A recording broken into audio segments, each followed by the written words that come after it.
Satanás împărăște trecut să vadă, facem un troll. Satanás liniștios.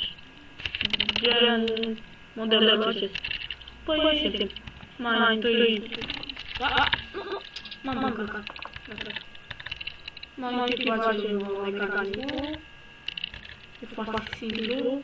Punem una îndreptată într-o parte și cealaltă opus. Tragem beton. Cred că știți să faceți. Punem tot să se aprinde. Schimbăm repede. De aici tragem un fir. Și punem o ușă. Și asta e troll.